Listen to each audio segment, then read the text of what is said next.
Welcome po sa Pinoy Scoop. At ito ang balita ngayon.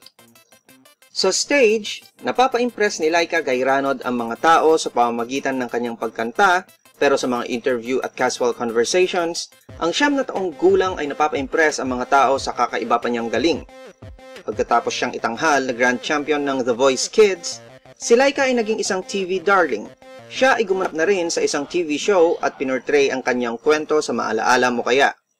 Ngayon, siya ay tinawag na Little Superstar at lalabas rin siya sa kanyang unang pelikula na pinagbibidahan ni Vice Ganda, ang Private Benjamin 2.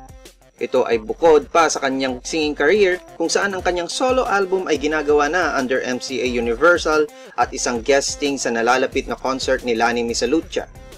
Noong Martes, si Laika ay isa sa mga guests ng 5th anniversary festivities ng Resorts World Manila at kinanta ang kanyang winning song na Narito Ako. Sa kanyang interview, ipinakita ni Laika ang kanyang galing at iba pang talent katulad na lang ng pagbi-beatboxing at ang kanyang bagong natutunang modeling skills na nagpatawa sa mga interviewers.